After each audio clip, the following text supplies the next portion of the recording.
On aurait dit la fin du monde. The first waves would hit Morocco and the west coast of Africa about an hour after the landslide, and they could be up to 300 feet tall. Computer models predict a wall of water more than twice as tall as the Statue of Liberty would hit parts of North Africa, wiping out everything for miles inland. These are just unbelievably large waves that we're talking about. Once you cross to that level of just hugeness, the place is going to be wiped out. The computer simulations showed the next to be hit would be Southern Europe.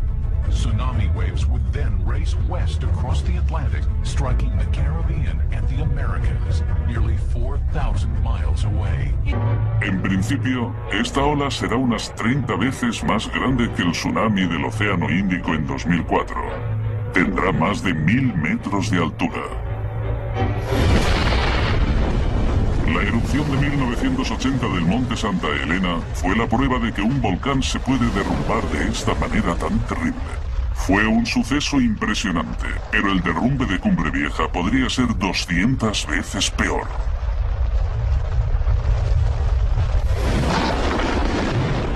Caerían al océano entre 1,2 millones de toneladas de roca a toda velocidad. La ola resultante atravesaría entonces todo el océano Atlántico. Por supuesto, la ola se iría dispersando y separando en olas más pequeñas, pero aún así, después de cruzar el Atlántico y volver a juntarse en, por ejemplo, la costa este de los Estados Unidos, en el Caribe o en el norte de Brasil, voici la simulation de ce méga tsunami. Les vagues partent du volcan. À l'approche des côtes africaines, elles devraient mesurer environ 150 mètres de haut. À hauteur du Portugal et de l'Espagne, elles devraient faire dans les 40 mètres. Sur les côtes britanniques, 7 à 8 mètres après la traversée du plateau continental. Les Caraïbes seraient totalement dévastés. Les Bermudes seraient sûrement entièrement submergées. Il n'en resterait rien. Tout serait rasé. La vague arriverait ensuite sur les côtes américaines. Les gens pensent qu'il n'y a qu'un tsunami, alors que jusqu'à une dizaine de vagues risquent de déferler.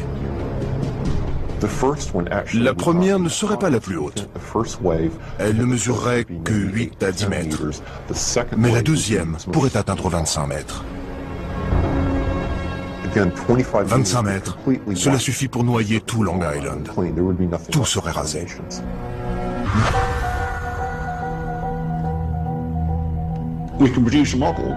On a établi un modèle permettant de prévoir la taille d'un tsunami consécutif à un effondrement de la Cumbre Vieja. Le glissement de terrain produit d'abord une vague énorme.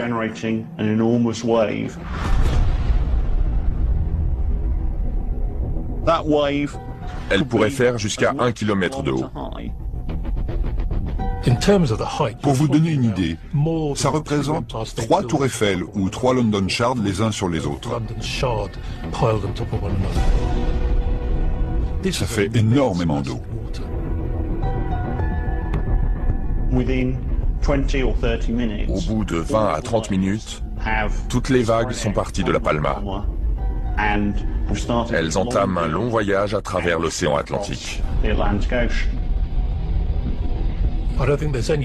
Il ne fait aucun doute que quelle que soit l'ampleur de l'effondrement du flanc ouest de la Cumbre Vieja, la première vague aurait des conséquences catastrophiques pour les Canaries. le méga tsunami viendrait d'une île volcanique située au large de l'Afrique du Nord, dans l'archipel des Canaries.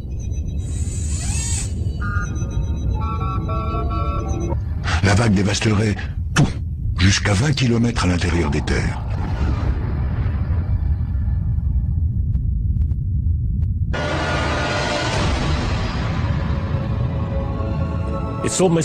L'ampleur des dommages qu'il causera dépasse l'imagination. Et pourtant, l'opinion publique n'en sait absolument rien.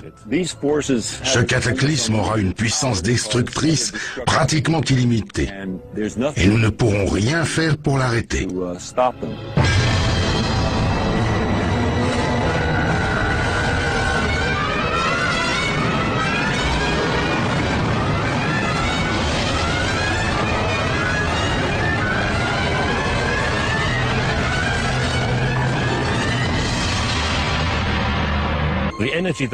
L'énergie libérée par un méga tsunami qui heurte une côte est bien supérieure à celle de n'importe quelle tempête.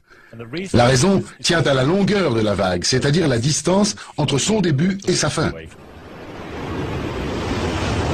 Quelle que soit leur hauteur, la longueur des vagues dues à une tempête ne dépasse ordinairement pas une centaine de mètres. Cela est dû au fait qu'elles naissent du vent soufflant à la surface de l'eau. En revanche, un méga tsunami fait totalement corps avec l'océan. Sa masse se prolonge jusque dans les fonds sous-marins, plusieurs kilomètres en contrebas. À cause de leur énorme volume, les vagues des méga tsunamis sont très longues. Des centaines de kilomètres séparent souvent leur début de leur fin. Cela les rend particulièrement dévastatrices à l'approche d'une côte. Quand l'océan devient moins profond, le front de la vague ralentit, mais l'arrière continue de progresser à la même vitesse. Il s'appuie alors sur le front en provoquant un accroissement de sa hauteur. Les méga tsunamis sont redoutables au moment où ils heurtent une côte.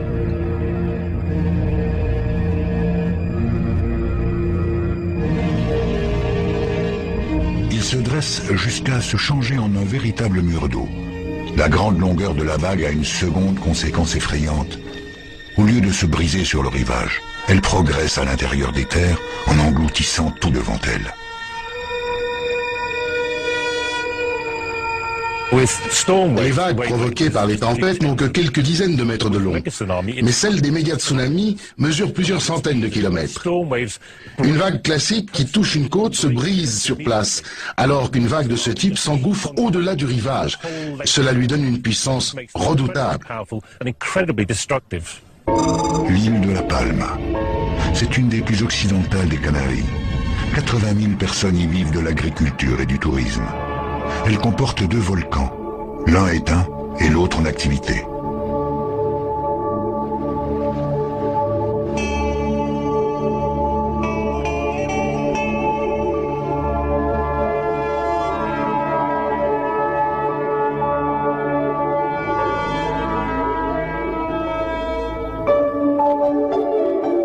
Au début de l'année 1990, un géologue britannique est allé y étudier celui qui est actif, la Cumbre Vieja.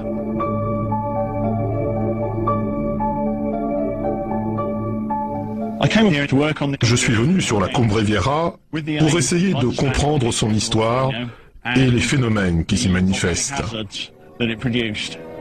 Simon Day allait découvrir que le prochain effondrement d'une île volcanique se situerait sans doute ici. La Palma est exclusivement composée de 2 volcans. Le volcan éteint en constitue la partie nord, alors que le sud est occupé par la Cumbre Vieja. Sa forme générale n'est pas un cône, mais plutôt une crête, le long de laquelle s'échelonnent les cratères régulièrement en activité depuis des milliers d'années. En 1949, le volcan s'est à nouveau réveillé, d'une façon qui allait tout changer.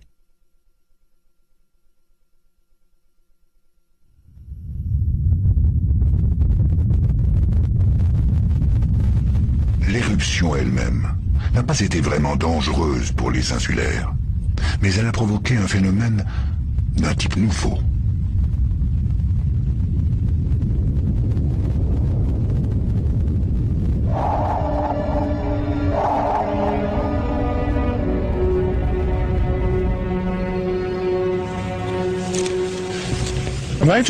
Une semaine après le début de l'éruption de 1949, il s'est passé une chose extraordinaire. Après une série de forts tremblements de terre, la partie ouest du volcan s'est mise à glisser d'environ 4 mètres en direction de la mer. Une faille s'est ouverte sur 2 km le long de la crête. Ce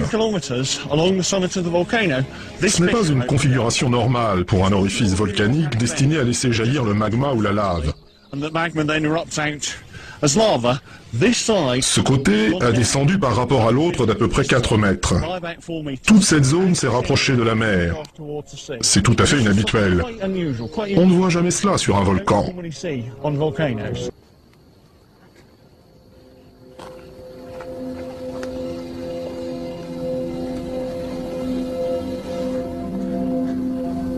Je m'intéresse au volcan de La Palma. Les îles Canaries sont des volcans immenses qui reposent sur le fond de l'océan. Les plus anciens se situent à l'est. Ces derniers temps, les îles les plus actives sont celles de l'ouest, comme Tenerife, Hierro et La Palma. Au-dessus de cette dernière se dresse la Cumbre Vieja, le volcan le plus actif de l'archipel. Quand des séismes se produisent sous un volcan, on s'inquiète toujours, parce que ça peut marquer le début d'une remontée de magma vers la surface. Pour arriver des profondeurs, elle doit briser la roche, ce qui provoque des tremblements de terre.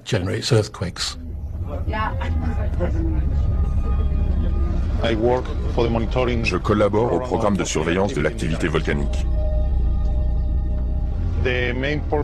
Son objectif principal est d'observer des signes précurseurs d'une menace, afin d'informer les autorités canariennes de l'évolution de l'activité et d'une éventuelle éruption à venir.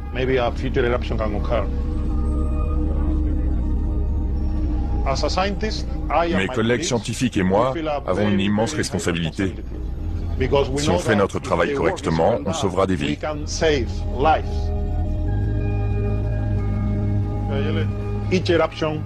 Chaque éruption est précédée d'une augmentation de la sismicité, mais cette dernière peut prendre plusieurs formes. Aux Canaries, il peut par exemple se produire ce qu'on appelle un séisme volcanotectonique.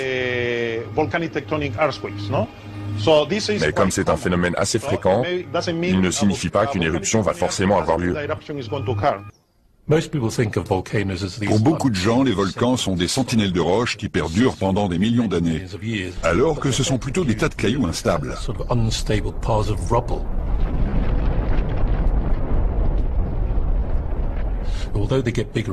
Même s'ils grandissent sans arrêt, de temps en temps ils s'effondrent, victimes de glissements de terrain qui arrachent une partie de leur flanc. Donc ils ne sont pas solides et immuables. Ce sont plutôt les déchets de la nature.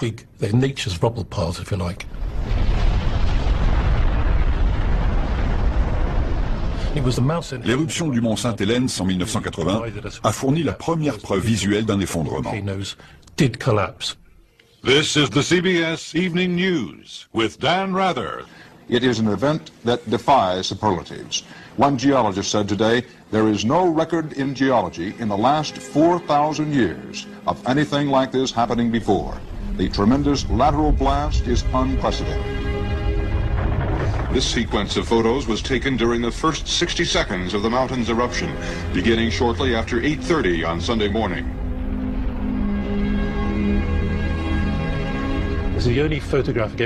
Ce sont les seules preuves en images d'un glissement de flanc, et elles ont marqué un tournant.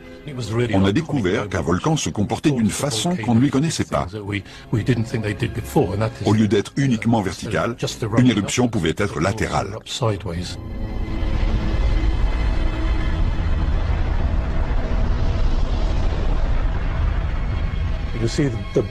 Le renflement se déplace et provoque un glissement vers le nord.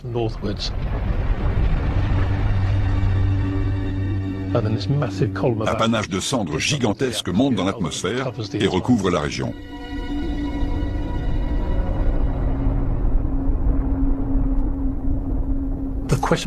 On s'est demandé ce qui serait arrivé si l'effondrement avait fini dans l'eau.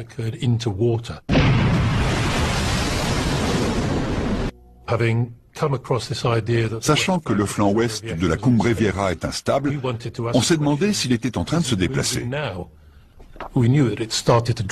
Il avait commencé à s'affaisser en 1949,